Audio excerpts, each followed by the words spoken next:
From Kansas State University, this is Agriculture Today. Eric Atkinson with you.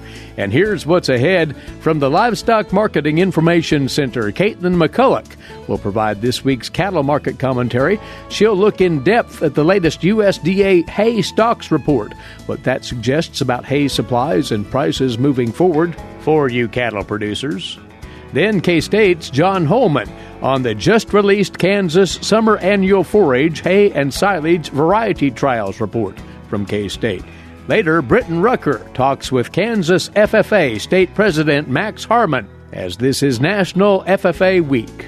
And on this week's Forage segment, Jeff Wickman visits with K-State's Pam Van Horn about the Equifest State Forage Horse Judging Contest later this week. That's our lineup for this Agriculture Today.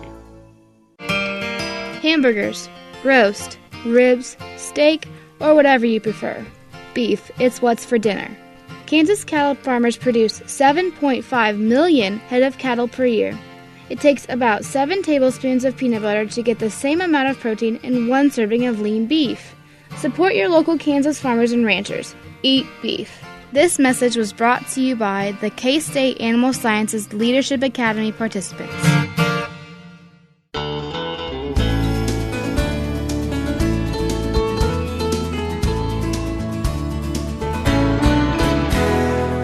Welcome to this Monday edition of Agriculture Today on the cattle market scene. We turn to the director of the Livestock Marketing Information Center, Katelyn McCullock. She has a number of things to share today, including some observations on our status with our hay supplies in the United States, of relevance to you producers, of course. Before we touch upon that and other things, though, Katelyn, a quick look back at the trading week just passed. Not a great lot going on, although the feeder cattle futures took a hit at week's end. What did you see there of interest? Well, the feeder cattle futures did take a bit of a hit this week. I think the market is still trying to play catch up a little bit with some of the data that we got rolling in. In terms of receipts, we saw a little bit higher receipts this week compared to last week across all the major marketing channels, auctions, direct, and internet sales. $2 lower in the north central area, $4 higher in the southeast and south central areas. In the southern areas, they were seeing sales up as high as $10 higher per hundredweight, and those are probably likely looking to move to grazing situations as grass improves. Katelyn, there has been more than a bit of interest, if not worry, about the rather harsher winter weather we've seen, and we've had our dose here in the Central Plains and then some, the effect on cattle weights and then how that's resonating in the market. What's your read on that? Well, I think every winter, right, it becomes a question of how cattle performance is affected in the feedlots, how much grass you have in the southern plains, and how much disruption you have through marketing channels. So there's a couple of things in play here, and I'll talk about this more when we talk about hay stocks, but there's been about 6 major storms since December 1 that have impacted the country in different areas in different ways. So one thing we look at is the cattle weights and how those are working. Cattle on feed placements are expected to have a little bit of change, and we'll maybe talk about that later. So weather continues to be an obstacle, as it is every year, but we have had some bitter cold. There's also been reports of some grazing conditions that were not favorable, so possibly some of those are moving out of pastures into feedlots. Some feedlot conditions haven't been ideal, and so possibly we're seeing some placements. And so where that all kind of nets out is sometimes hard to quantify depending on what region of the country you're in and where that weather's hit and when. Well, you bring it up that we've some information now to at least assess, and that is in the way of the latest hay stocks report. And this provides state-level data as well. Going into this winter, at least in the high plains in many parts, there were concerns about hay availability because of the droughty conditions of 2018. Some doubts there. So what do these new numbers tell us about supplies? Well, the U.S. hay stocks, which are measured on December 1, just were released, and nationally we're down 6% year over year from the previous year. Among the hardest hit regions were the Southern Plains, Midwest, and California. New Mexico and Texas showed some of the largest declines, which had 30% or more less stocks, while Kansas and Oklahoma lost about less than 5% each. Now, the real struggle is because this is the second consecutive year where we've had forage production show a year-over-year loss. In the 2017-18 marketing year, we lost about 5.9 million tons from the previous year. And then on top of that, the 18-19 marketing year shortened up by another 4.6 million tons. And so that 18-19 marketing year is what we're in currently. We look at this December 1 hay stock number as what's going to set us up for 19-20. When we look at where we've been, we had 2 shorter years of production. 18-19 had the smallest total hay production since 2012 and 13. And if you think back to that, that was that big drought we had in the Southern Plains. And so we're really setting up 19-20 to have a very precarious situation from a hay perspective. Mm-hmm.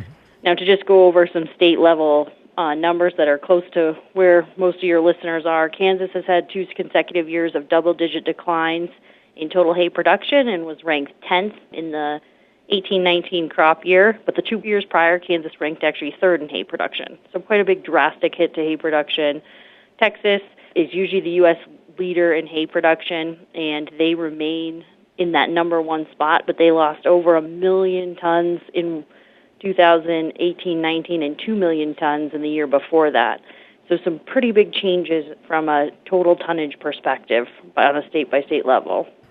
When there are 2 down years in hay production consecutively, it is hard for the industry, to put it this way, to get caught up with a single year production, is it not? In other words, this could be a production factor for a while yet, do you think?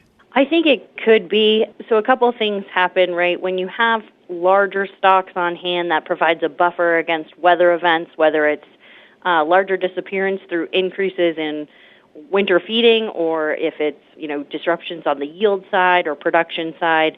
And so having just consecutive years where those stocks continue to tighten just makes the price a lot more sensitive. And so you do see some price rationing depending on how high it climbs. Now, if you look at the last 2 consecutive years, nationally, other hay prices maybe didn't suffer quite so bad in 17-18, but in 18-19, they've climbed well over 10% in a lot of the months. And our latest data is in November, which was over 10% higher than the previous year. On the alfalfa side, it's probably about 20% higher on a national basis this November. And so when you think about heading into the next marketing year and how tight we really are, any sort of smaller disruption that might not have moved that market that much becomes much more drastic of an impact and much more bigger of a change from the price component side. Mm-hmm. So producers are looking at their costs. Is this dramatic enough to cause changes in actual cattle production intentions, do you think?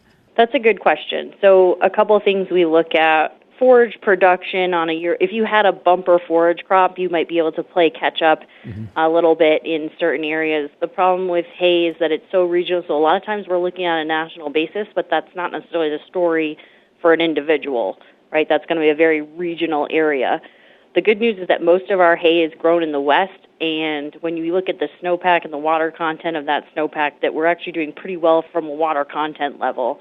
And so that should set up some pretty good irrigation flows sitting in the spring and hopefully help those major and key producing areas of hay start out the season in good shape to have some good forage potential.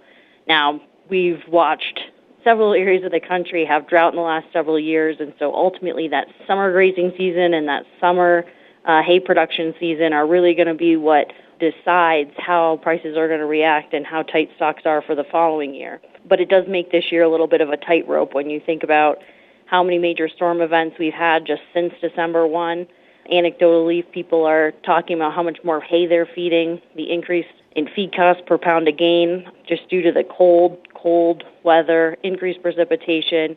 And so we could be potentially heading into May 1, which is our next stock update, with even smaller numbers than we're anticipating right now. But price is going to play a role there in seeing if there is a little price rationing on the producer side to maybe hold some of the hay over that they normally would feed out. Well, a good, productive haying year would be most welcome. Let's hope for that. And the USDA will be releasing this coming Friday its Cattle on Feed report. We're back on schedule with those, Katelyn, after a brief hiatus back in January. What is the thinking on the part of the market and on the part of the LMIC on what that report might have to say? So one thing you've heard me mention a couple times, even just in this brief broadcast, is this winter storm. And I think it's important to remind everyone that the Cattle on Feed report that's going to come out is actually for December. And so as much as maybe we're talking about impacts to the market right now and some of the impacts that have happened because of changes in placement, the cattle on feed number is going to be reflecting something that happened at this point over a month and a half ago. And so I want to bring that up as just something to remember when we're talking about this. But at the same time, winter weather and cold weather will be an issue moving forward in these January and February reports. Right now, we have the December report probably estimating cattle on feed placements just above a year ago. The pre-reports are probably a little bit higher than that. We're maybe closer to last year, up about just over 0.5%. Pre-reports, though, are definitely skewed towards year-over-year increases in terms of total placements. On the marketing side, slaughter data, which we do have through December, shows about down 0.5% or so, and that's largely what we went with reflecting marketings. But looking forward, I think the bigger question is how these feedlots have handled just the increased tales and anecdotes of muddy feedlots impacting cattle performance, colder weather, how much feed they are having to increase on these animals, and what that does for the marketing and placements moving forward. Now, the polar vortex that came in, I think there was some potential to maybe clean up some of those pens. If it froze, they could have scraped it down. But how widespread or how long that lasted and helped the situation, we don't know. We're going to have to wait and see kind of what those impacts were and how widespread they were for them to show up on cattle on feed, which January and February data will not be released for quite some time at this point. But intuition tells us it's been a fairly rough winter for cattle feeding in regard to performance. So that's going to be reflected at some point or the other. Mm-hmm. And we always appreciate your input, Katelyn. Looking forward to the next visit. Thanks. I appreciate your time, Eric. Katelyn McCullock is the director of the Livestock Marketing Information Center in Denver, and to remind you, that is a service sponsored by numerous land-grant universities, including K-State. And you're listening to Agriculture Today, with more coming your way shortly on the K-State Radio Network. What is radon? Home exposure to radon gas is the leading cause of lung cancer death in the United States for non-smokers. In Kansas, 1 in 4 homes will test at or above the EPA action level. The Surgeon General recommends all homes be tested and fixed if necessary. Visit kansasradonprogram.org for more information. Test, fix, save a life. This message brought to you by the Kansas Radon Program, the Kansas Association of Broadcasters, and this station.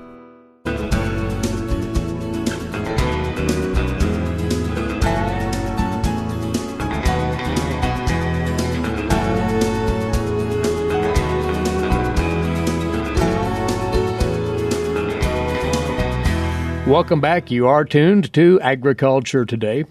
Well, the agronomy department at Kansas State University has yet more data for you producers to think about, particularly those of you who are growing as a routine summer annual forages for hay or for silage. The university's 2018 Kansas performance tests on summer annual forage varieties are now available. The numbers that have been gathered at several locations around the state. And we've invited on the program today John Holman, the cropping systems agronomist for K-State's Southwest Research and Extension Center at Garden City. So, John, you've been involved in this for a while. How long has K-State been gathering this information on summer annual forages? Oh, yeah.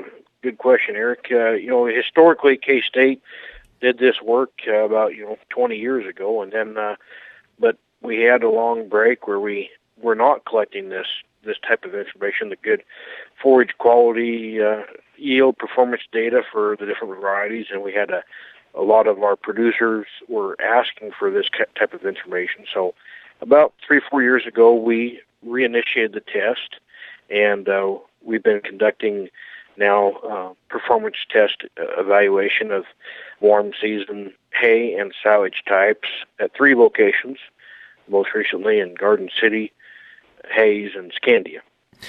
As you look at the 2018 entries roughly now, how many varieties were put through the paces in the tests then? We had 77 hay entries across the 3 sites, and we had 87 silage entries across the 3 sites, and that is representing about 10 different seed companies.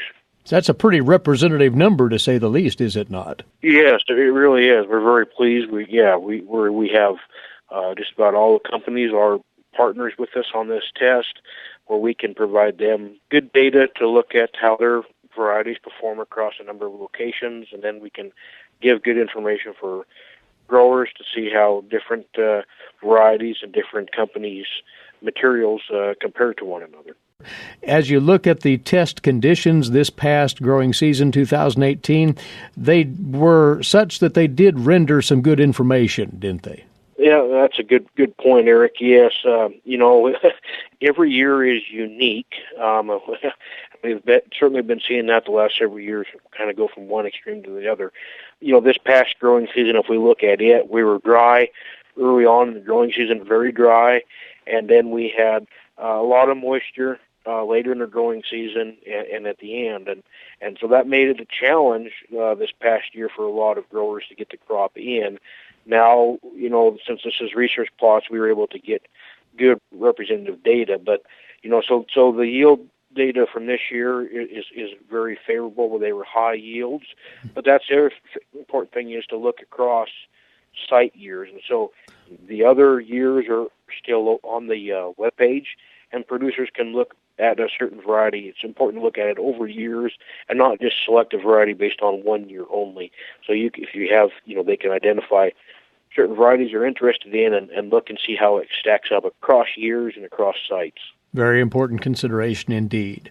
Now, this test, as opposed to, say, what the grain variety performance tests would feature, is actually a twofold test on yield and on quality, correct? That is correct. We're a little bit unique in that we manage the test where we harvest everything at the same maturity, which means we have a lot of different harvest dates, where as a grain crop, we would harvest it all at the same time in the end of the growing season. With our hay entries, we harvest those. The first cutting on the hay is when they initiate, when at 50% heading, and then we come back on the hay test and do an end-of-season harvest, a second cutting on that, so it actually gets cut twice. And then the silage material gets harvested when the grain reaches soft dough. And so these different varieties have different maturity lengths. With the photoperiod-sensitive type material in our environment, it does not make grain, and so we will harvest those towards the end of the season when the type of material that do make grain for silage, we'll harvest those at that time. So we have quite a range in the different types of material we evaluate, but we harvest everything to have them harvested at the same maturity, so then we can compare forage quality correctly across the different varieties. And when you get into that quality side, you are breaking these varieties down in all of those categories that are highly important to the end result as a feedstuff. And you might walk through some of those things that you record data on, John. Sure. And so, again, we evaluate material both for hay and silage. So if we look at the hay test, for example, initially, we'll talk about it first. So we do the first cutting when it reaches 50% heading. We do a second cutting at the end of the season, and then we do the total yield. And so that allows us then to compare the yield potential of different varieties and the regrowth potential of different varieties, because some varieties have more regrowth potential than others. For example, sorghum Sudan has a lot more regrowth than forage sorghum, and something like millet almost has no regrowth. And so we can compare the performance of these different material, and then we do the forage quality. And on the hay side, we're not making any grain, so we're measuring slightly different parameters than on the silage crop. But on the hay crop, we look at things such as crude protein, energy value of the feed, and digestibility. And when we look at these different kinds of sorghum-type material, one of the things that's very obvious is the distinction between, for example, a brown midrib, or BMR, and a non-BMR. And the brown midrib is just a genetic mutation that was discovered years ago and been bred for. And those have lower lignin content in the plant, and that lower lignin content makes that material more highly digestible and higher in feed value. But when we compare broadly across the two types, BMR and non-BMR, the yield potential of a non-BMR tends to be slightly higher. But when we get into the data further and we look at specific varieties, then some BMR varieties can yield quite nicely. So that's the value and beauty of this test, is where we can really, start to specifically look at how different varieties stack up to one another. And as you're evaluating these varieties for their silage potential, is that evaluation slightly different then? It is. I mean, we're still interested in crude protein, digestibility, lignin content, energy value, those kinds of things. But in addition to all of that, we also measure starch content, and so that takes into account the energy value of the grain. And so a variety that produces more grain will have more starch content and a higher energy value. Then we start to, where that's also important, is when we start to look at what is the end goal of these different materials. So if we look at all these warm season types, whether it be forage sorghum millet or sorghum sedan, and we have certain varieties that are better for hay and certain varieties are better for silage, we have to look at what the end goal is. Whether that end goal is maybe for a feedlot, dairy, cow-calf, depending on what that end goal is, then we can start to select the best variety for that end goal. So a silage that's high in starch content, for example, would be best maybe for, say, a feedlot type system, and not necessarily the most critical trait to look at for a cow-calf type producer. And that's what producers need to think about as they go about the traits they should zero in on for selecting a variety for either purpose, hay or for silage. Look at the numbers that are appropriate to that end goal. Right, correct, yes. And, we're happy to work with producers to help steer them on what types of material might be best for their operation. But, yes, knowing what that end goal is, whether you're after maximum tonnage per acre or highest quality per acre, are slightly different ways to consider what would be the best for your particular operation. And in the report itself, John, obviously a ton of numbers here, very detailed, and we couldn't do them justice by talking about them on the radio. But you would say to producers, go to the agronomy website at K-State where all of the numbers are now posted? That is correct, Eric. Yes, all of the yield and quality information is all posted at the agronomy website under our crop testing page and look under forages, and that is all available at that location. Mm-hmm. All right, at agronomy.ksu.edu, click on the Extension tab. That'll take you to the Crop Performance Report link, and from there you'll find it handily. John, thanks for drawing a few highlights from the tests, and we'll talk again soon. We do appreciate your time. Thank you, Eric. Have a good day. John Holman with us, Cropping Systems Agronomist at K-State's Southwest Research and Extension Center at Garden City, which was one of the sites at which the tests were conducted, along with Hayes and Scandia. The 2018 Kansas Summer Annual Forage, Hay, and Silage Variety Trial results now available to you producers as you plan ahead for your forage planting this coming spring. Have a look at that data, agronomy.ksu.edu. We'll return with more in a few moments. You're listening to Agriculture Today.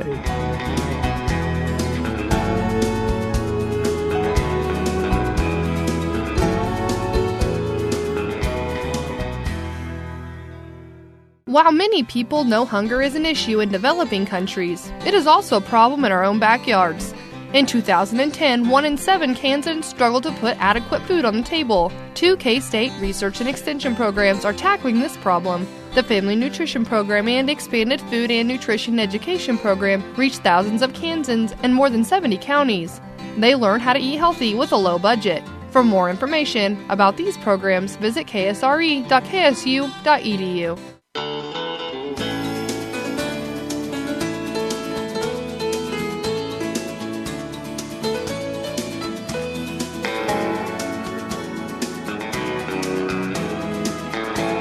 Kansas State University. This is Agriculture Today. I'm Britton Rucker. FFA is a long-standing and well-respected organization, and this week is National FFA Week. Here to tell us more is Max Harman, Kansas State FFA President.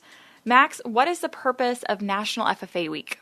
FFA Week is an amazing week where chapters all over the country are really celebrating our heritage, but then also putting on events to attract new members, definitely celebrate events throughout the year, but most importantly, put the image of FFA out into the public and especially into those hometown communities, really spreading the word about FFA and what we do throughout the year.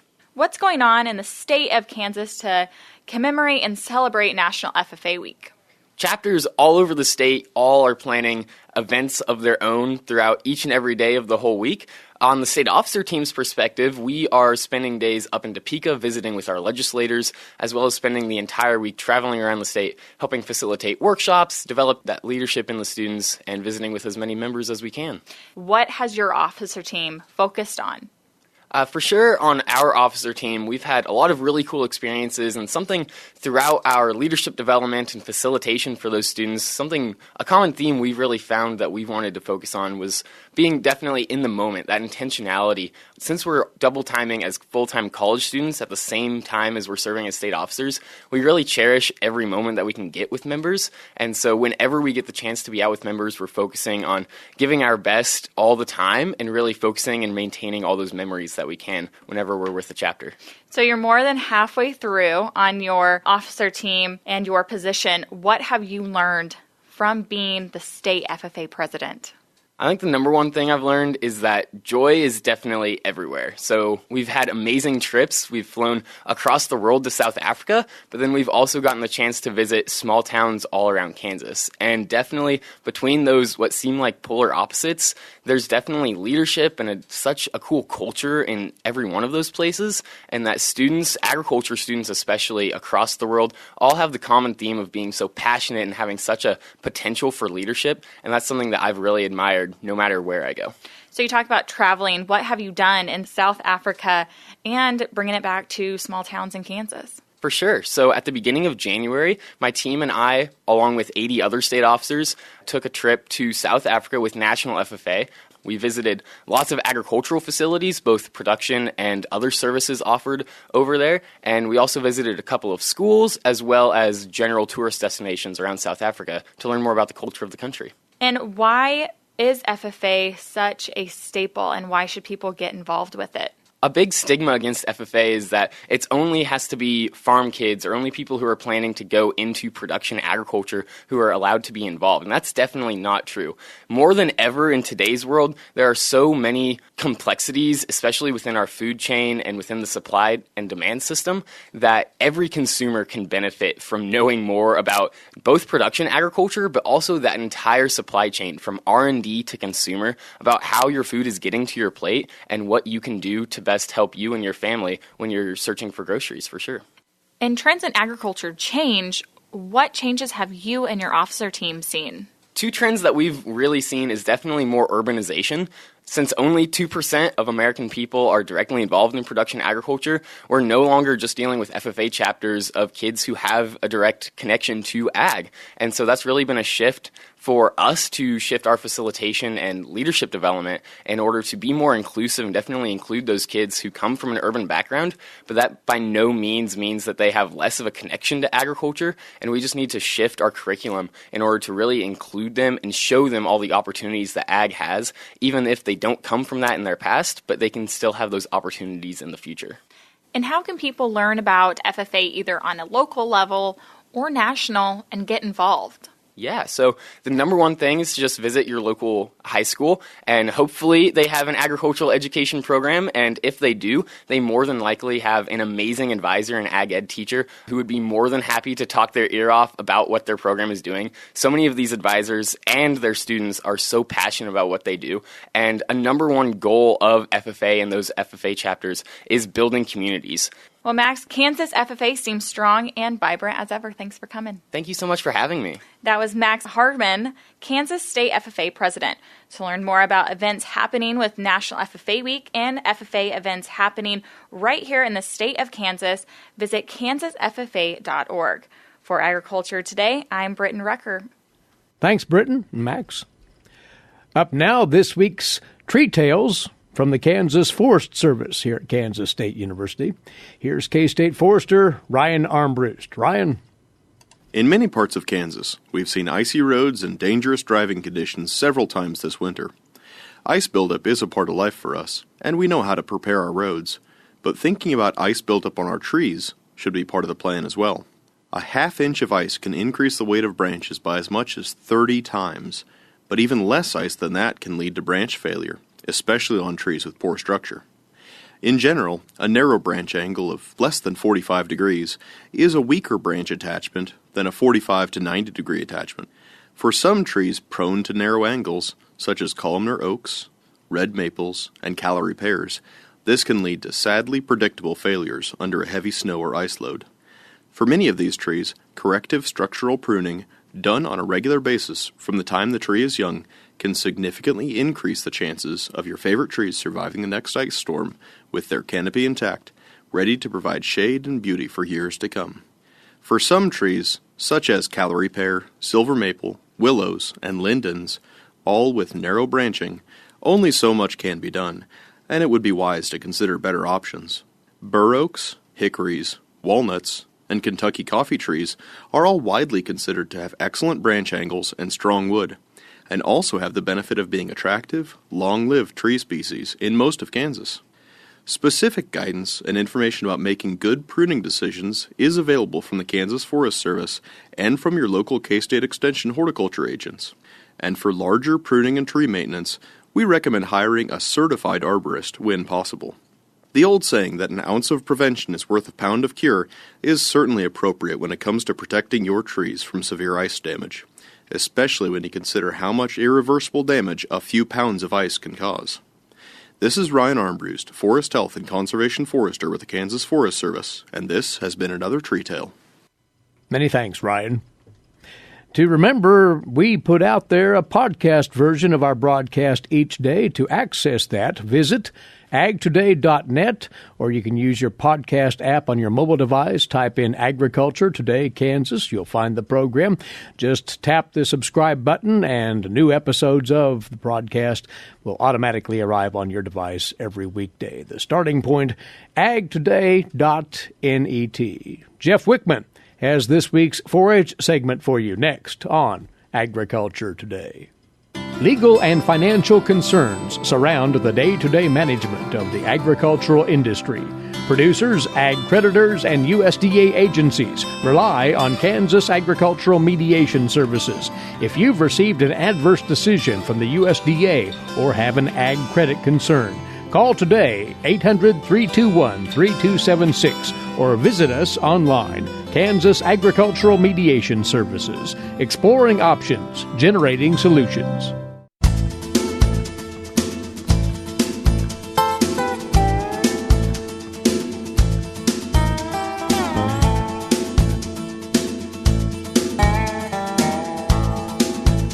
Welcome back to Agriculture Today. I'm Jeff Wickman. A number of Kansas 4-H youth enrolled in the Horse Project will be competing this week in the Equifest State 4-H and Open Horse Judging Contest in Topeka. K-State 4-H specialist Pam Van Horn has an overview of that contest and talks about how 4-H youth benefit from participating in the event.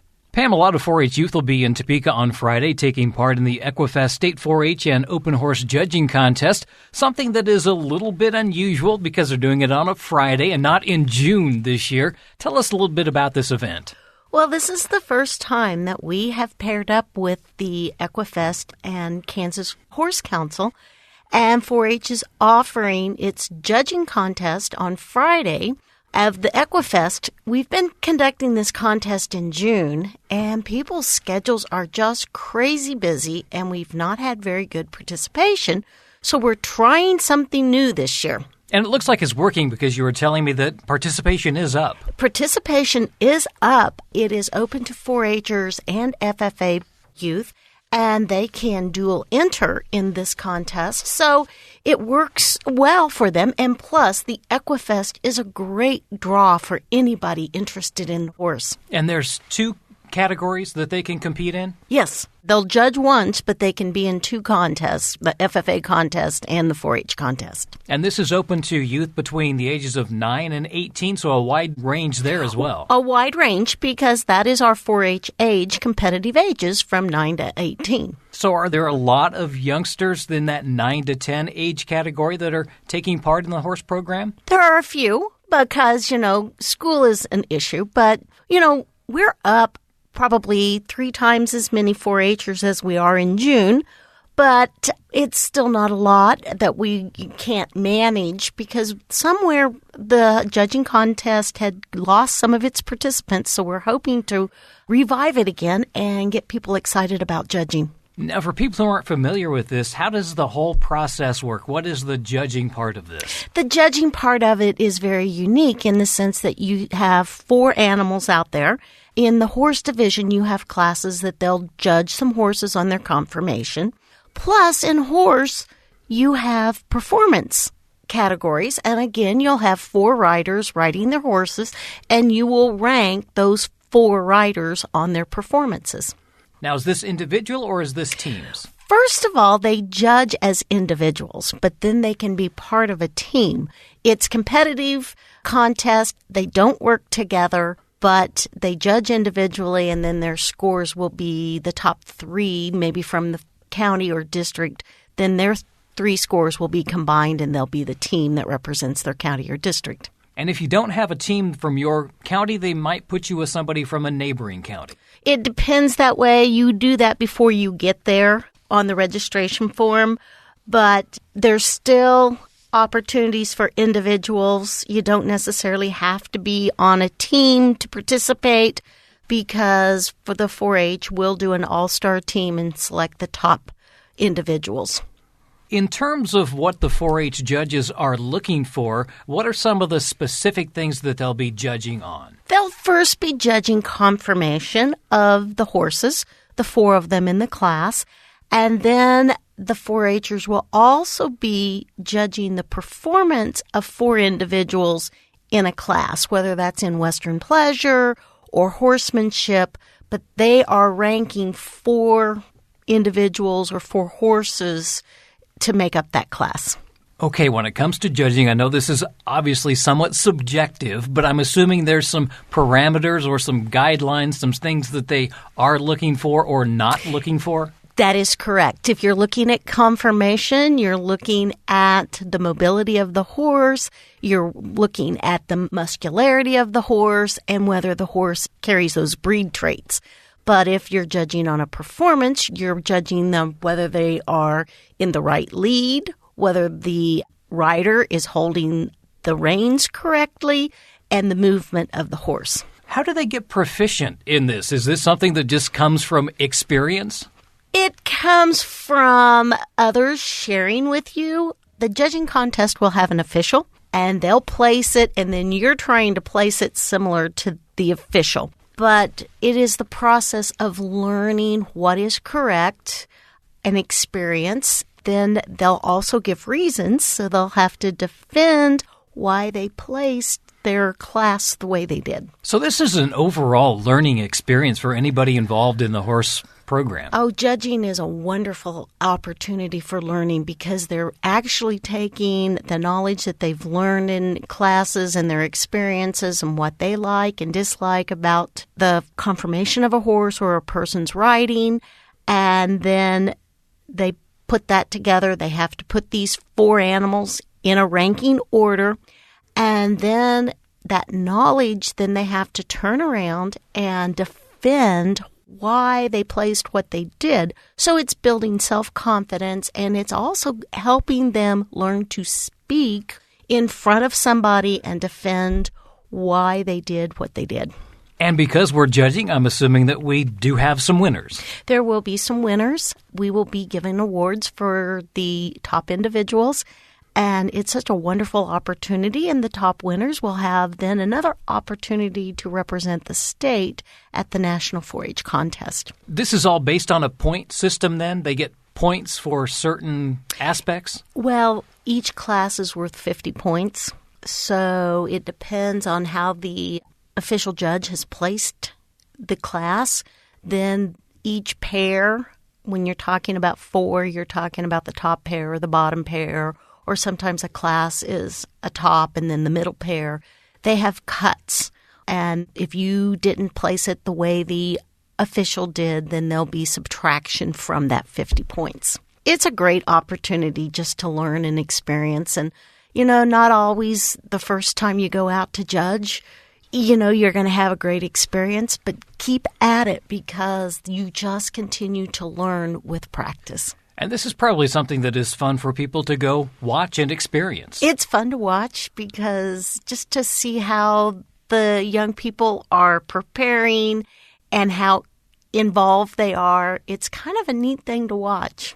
That's K-State 4-H specialist Pam Van Horn. The State 4-H and Open Horse Judging Contest is Friday at Domer Arena in Topeka. The check-in is at 7:30 that morning, followed by the contest at 8:30. To learn more about the Kansas 4-H Horse Project, contact your local extension office or visit kansas4h.org.